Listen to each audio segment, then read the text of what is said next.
And KETC, the St. Louis educational television station, presents A Course for Vision.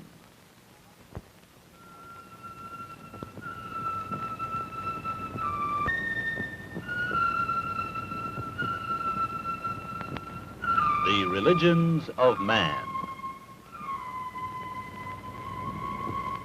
with Dr. Houston Smith, Associate Professor of Philosophy at Washington University.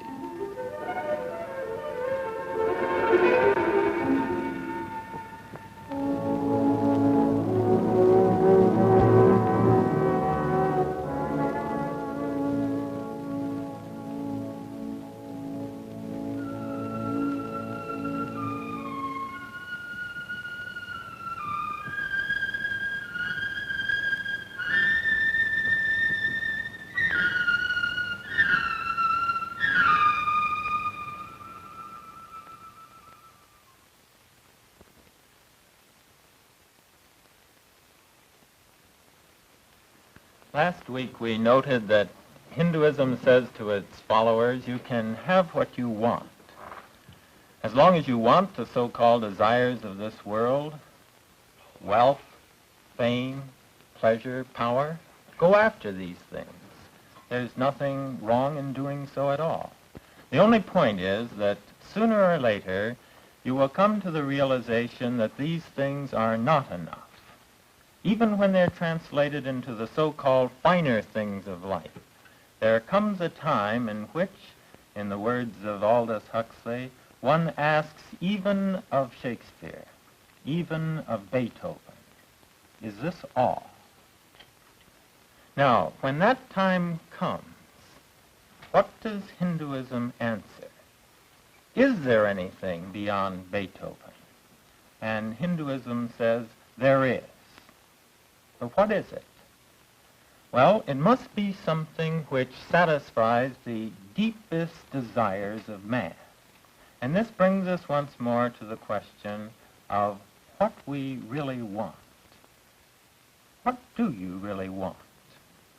We answered this on one level last time, but Hinduism says that these things that men think they want are really only means to deeper desires. What do you really want? How do you answer that question when you're not distracted, when you have time to think about it, when you're alone, perhaps at night? Well, Hinduism says that men ultimately want three things. First of all, they want being. We want to exist rather than not to exist. We don't want to die. Ernie Pyle, that great war correspondent, shortly before his death was spending an evening with a group of men just before they went the next day into some action where it was known that 3/4 of them would surely lose their lives. And Ernie Pyle was trying to gather together the feelings, the thoughts, the mood of that room. And I'll never forget the way he put it. He said, these men really weren't afraid to die. No, that wasn't the way to put it at all. But rather he sensed in them a deep underlying reluctance to give up the future. Well, that's true with all of us. We don't want to be dropped out of existence as it moves along. Second, they say, we want to know. We want awareness. People are infinitely curious. They don't like to be in the dark. They don't like to be left out of what's going on. And finally, the third of our deep desires, we want happiness. We want joy, unlimited joy, ideally, which we might call bliss or ecstasy. Well, now, is there anything which answers to these desires? Hinduism adds one point. It says not only do we want being, awareness, and joy, but we want these things to an infinite degree because man's mind can always imagine infinity. And as long as these things are short of infinity, so he can imagine more, he will always want them. Take, for example, being. The span of life has been doubled in our generation. Does that mean we're any more eager to die? No. We want these things, and really, we would like to have them to to an infinite degree. Now, is there anything which answers to man's infinite outreach? And Hinduism says, yes, there is. What is it? Well, as we noted last time, it's God. And what is God? Well, being infinite, we can't imagine him in our finite concepts. The mind is equipped to deal with limited things and can't lay hold of infinity. The Hindus dramatize this with the concept neti, which means really not this, not this. What is God? Well, they say you go all around this phenomenal world, this universe that our senses can pick up, and we say of everything in it, not this, he's not this, he's not this. And when you've exhausted the whole world of the senses, then what's left? That is God. But this, after all, isn't adequate. Our minds do need to reach out in the direction of this infinite being. And so in order to do that, they introduce symbols. And one of the profoundest, the most beautiful symbols for God is this symbol Om. As we noted last time, being in the background, awareness symbolized by the rays going out, and this effulgent quality in the middle signifying joy. They call it Om. This much is very close to our Western concepts of God in the great tradition, infinite being, awareness, and joy. But the Hindus add one last quality. They say this infinite being is latent within every individual life. This whole world has that as its soul. That is reality. That art thou.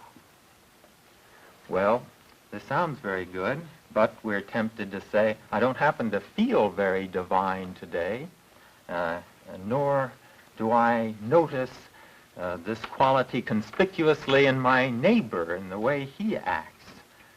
The morning newspapers don't declare the divinity of man at our breakfast table. How does this go together? And the Hindus would agree.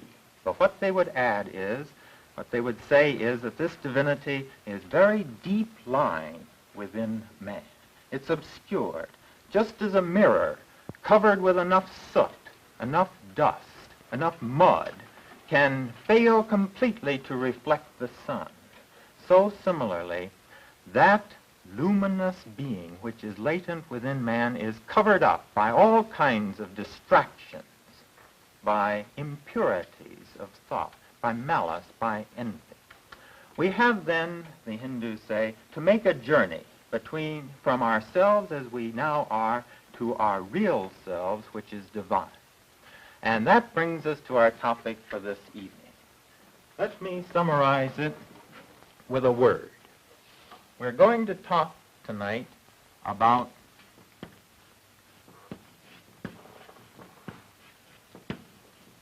the yogas. Now, this is a very strange word to us. In fact, I find myself smiling in a Western context whenever I turn to this word, because, well, we associate it with the bizarre, the fantastic, the occult, maybe even the fraudulent a little bit, the fakers. I brought along to the studio this evening a symbol of what yoga means to us. Here is a bird. It hit the market, as far as I know, about a year ago. And it has suction cups on the bottom, so it will climb up walls. Well, what is the name of this bird? Here is the cardboard it came wrapped in. This is the yogi bird. And on this, we find the usual things that we associate with yogi. Climbs walls, walks ceilings, completely defies gravity. Yogi bird from eastern India. Well, yogi, strange, different, odd, peculiar. Not entirely. Because if we look at this word, we find a very interesting thing. Actually, it comes from the same root as a word which is very familiar to us, and that word is yoke.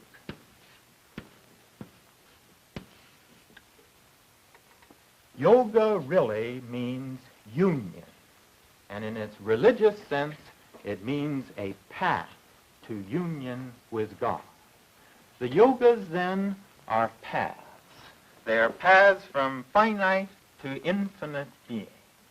They are paths from the way of desire to a completely different kind of life. They are paths to what lies beyond Beethoven. Now, note that I've been saying yogas. I've been saying paths in the plural, because that's the way they view it. According to their view, men are different, and being different, they start from different places, and therefore the routes which they travel to God will be somewhat different. Specifically, they say, people tend to fall into four classes, four kinds.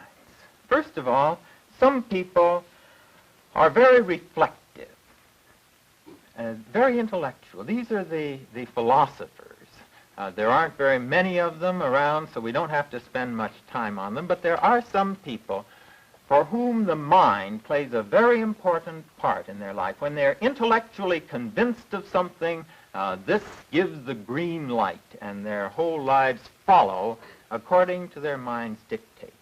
Now, to these people, Hinduism says, use this mental endowment to bring you closer to God. How does it proceed? Well, specifically, it proceeds through a systematic reasoning, cleaving the acts of discrimination so as to bring man to the realization that he is not basically his body. He is not basically this brittle mind and personality. Those are not him. He is something else, deeper lying. After all, who am I? Am I my body? The biologists tell us that there's nothing in my body now that was here 7 years ago. My mind, my personality change even more rapidly. No, yet I somehow have endured through these changes. That which endures through its manifestations cannot be equated with, not equated exhaustively with, the manifestations. Well, we won't spend more time with this, but just to note that for them, they say to those who are philosophically minded, here are some exercises, here are some reasoning processes which lead you to realize that you basically are not this body, not this personality, but something more than either. Now, there's a second kind of person, and there are more in this class. These are the people who work. They are really immersed in their livelihood. Some of them work because they can't escape from it. More of them work because they really love to work. Now again, Hinduism says to these people, go ahead with your work. Don't try to withdraw and go up to the Himalayas. You would just be frustrated if you couldn't be involved in activity. But use this work as a means of spiritual progress. Turn it to spiritual benefit. And how do you do that? Well, by distinguishing between the work and the results of work. Both things are involved in every act we do. There is the work itself and the results. Now, they say most people have their mind split. Half their mind is on what they're doing, half the mind is on what they hope to get out of it, by way of pay, by way of recognition. Now, this kind of distraction, this kind of centering on the results to me, which will come to my work, immerse us further in this world and in our ignorance about ourselves. Let me give you an example. When I was a student, in my student days, I used to pick up $1 now and then by waiting on tables for dinners. I remember very clearly waiting on a woman's dinner of a woman's club, and as I was pouring that second cup of coffee, you overhear snatches of the conversation. And this woman was saying to the lady next to her, I've worked and I've worked and I've worked on this project. And if I don't get my picture in Sunday's paper, I'm through with it forever. Well, this is the way we work, with one eye on the consequences to us. Very well, but it's not the way, they say, to enlightenment. No, he who does the task dictated by duty, caring nothing for the fruits of action, he is a yogi. In this way, giving our strokes, but letting the chips fall where they may, this is the way in which our work can progressively be turned towards spiritual advantage. Now, there is a third kind of person. This third type is the person who is very emotionally inclined. I hesitate to use that word because emotional has some qualities I don't quite mean. I don't mean over-emotional, but this is the kind of person for whom human relations mean a great deal. They're very affectionate, very loving in their nature, very sensitive people. Often they're great artists, great poets. Now, love is a deep, one of the fundamental qualities in life. We're always reaching out for something to love, and some people, this is the dominant quality in their life. Now, to those people, Hinduism again says, use this resource which is in you, but use it again to spiritual benefit. And the way to do this, the best way, is to focus your love on God, on the infinite, that which is infinitely worthy of love. But it's very difficult to love an abstraction. It's very difficult to love a symbol. And so they say, here is where the incarnations of God are of supreme value. Because when we find God in human life, as occasionally happens in history, then this pulls forth our love, and it's easy to love them. And so they say, keep your mind on God throughout the day, and keep your affections directed upon him. You do this by saying his name over and over during the day. Keep the name of the Lord spinning in the midst of all your activities, while you're washing the dishes, while you're vacuuming the rug. Keep repeating the name of God. Singing of hymns also helps. The saying of prayers and psalms. All this will help to direct the devotion towards him. They go on to add, however, that man is an interesting creature in that his love has many dimensions. And they will say, tap all these directions of your love towards God. Think of him as your father, and this will draw the emotions of a child for his father and for his mother. So the Hindus think of God also in terms of the Divine Mother, tapping our impulses as children and our feelings of dependence.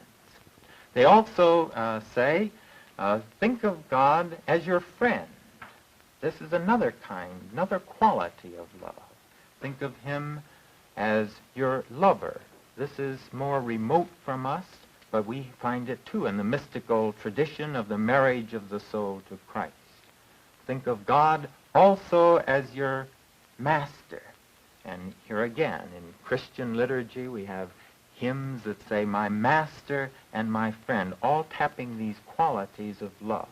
And as we think of him as our master, we go about doing all our work for him, dedicating it to him as would a servant, devoted servant, dedicating his labors to his beloved master. Finally, they say it's good at times to think of God in the form of a child, because this will tap our impulses as parents. On the surface, we have nothing like this in the West, but I would like to suggest that part of the power of the Christmas story comes from just this fact, that it's the one occasion during the year when Christians deliberately think of God in the form of a little baby. This, then, is the third yoga, the way to God through love. And finally, there's a fourth kind of person. This is a kind of interesting type, basically experimental. He doesn't want to believe anything on faith. He doesn't want to become involved in rituals.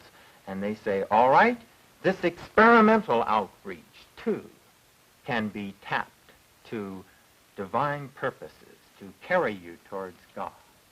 And so we come to the fourth yoga. The yoga, I think the best word I can think of is the yoga of psychophysical exercises. Now, this yoga involves traditionally 8 steps. I'm going to collapse them a little bit for brevity of time, but bring out the main points. The first step is moral living. As a matter of fact, the moral life is the preface to each of these ways. As long as you are not at peace with your neighbor, the distractions, the tensions there will frustrate your further activity. We begin then in this fourth way with moral behavior. Then we go on next to a very interesting point. This involves, you see, they're going to bring the mind to a different state, a different quality of consciousness. But you can't work only with the mind, they say, because the mind is related to the body. And so they say, posture, when you're meditating, posture is very important. Otherwise, the body will intrude and will frustrate, distract your thinking. Now, this is where we come to the famous yoga position, and I want to just show you what this is. There's always a little humor involved in this because it's so strange to us. But nevertheless, I think we ought to know what this is. They say the most effective position, which will still the mind, is the so-called yoga, the lotus posture. It doesn't go very well with shoes, which is why I've taken mine off. Actually, it doesn't go very well with trousers either, but we'll forget about that tonight. You put one foot up here in the lap. Then all you have to do is to bring the other foot around like that. The spine must be completely straight. Now they say when you get used to this, the point is that this will put your mind at rest and keep out the bodily distractions better than any other position. Well, it sounds strange, it looks strange, but we mustn't forget that we too work with the body when we're working with the spirit. Our position is different. Our position, by and large, is kneeling, the position of kneeling, but the same principle of mind-body coordination as effective for spiritual purposes is involved. All right, postures then is the second principle. The third principle is that of breathing. The breath has a very intimate quality in life, and again, it has an effect on our mental states, they would say. And so, breathing practice is important. So they engage, as part of their religion, as part of their spiritual development, training in breathing. Some of it is very good sense to us, evenness of breath. But then they also bring in things which are strange to us. You learn to breathe in one nostril and out the other nostril, and a number of very different exercises which in the end sometimes sound very strange. But keep in mind the principle. The principle is that breathing affects the condition of the mind. Now the third point is to bring together the mind in focus by shutting out the senses. And here they try to disconnect the senses from the external stimuli. I know a friend who practiced this. He was from India. He taught on our faculty here for a while, and he said that he actually developed this to the point where a drum could be beating in the room and he would not hear it. Well, there's really nothing so bizarre about this if you practice, because concentration does shut out stimuli. My wife says I'm very good at this step of yoga sometime. When I'm really concentrating on what I'm doing, she calls me to lunch and I don't hear her at all. Withdrawing then of the senses so the mind can be turned inward. And then this is followed by the next 3 steps, really. I'll speak of them as one, of concentration. Bringing the mind to focus on a single point. The mind is eternally restless, they would say. They have a lot of images for this. They say the mind is like a monkey prancing around the cage, never still. But that doesn't do it justice. We have to add that it's like a drunk monkey. But even this doesn't do justice to the restlessness of the mind. We have to say that it's like a drunk monkey that has the St. Vitus dance. But again, even this doesn't do real justice to how restless our mind is. We have to say it's like a drunk monkey that has St. Vitus dance that has been stung by a wasp. And then you get some picture of how restless the mind is. How long can you keep your mind on one point before, first of all, you start thinking not about that, but about thinking about that? Well, 3.5 seconds is the usual span. You, by practice, though, can increase this. You can develop the mind so your will has control over it, so that instead of being like a ping-pong ball which bounces from one thing to another, it's like a lump of dough. You throw it at an object and it sticks there until you, by will, extract it. The flame of a lantern flickers not in a windless place, and that ultimately is what they're trying to get to in this stage of meditation, where it is divorced from all kinds of external distractions. Well, in the end, you see, this leads to an experience which is totally different in kind. It leads to what we in the Western tradition call the mystic experience. But they feel that this can be produced actually by training involving the moral life, involving postures, involving training in breathing, in withdrawing the senses from external objects, and finally in concentrating them on one point until in the end you lose all sense of your separate identity, and what is left, you're plunged into being itself. Well, these are the 4 yogas in briefest compass, the 4 paths to union with God.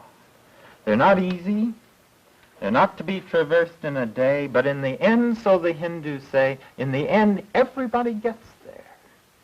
In order to understand how this can be so, we shall need to bring in several other important Hindu concepts. The idea of reincarnation, the idea of transmigration, the idea of karma, the idea of liberation. This is for next week. But tonight we have looked at the 4 yogas. I've tried to tell you about them briefly in my own words. Now in closing, let's let the religion itself speak to them. I close with a few lines from Swami Vivekananda's yoga works, followed by one verse from the Mundaka Upanishad. Each soul is potentially divine. The goal is to manifest this divine within. Do this either by work, or by worship, or by psychic control, or by philosophy, by one or more, or all 4. This is the whole of religion. Doctrines or dogmas or rituals or books or temples or forms are but secondary detail. As flowing rivers go to rest in the ocean and there leave behind them name and form, so likewise man makes his way to the divine, which is beyond the beyond, which is higher than the highest, which transcends the transcendent.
The Religions of Man is produced by Washington University and KETC Channel 9, the St. Louis Educational Television Station and Production Center. This is NET, National Educational Television.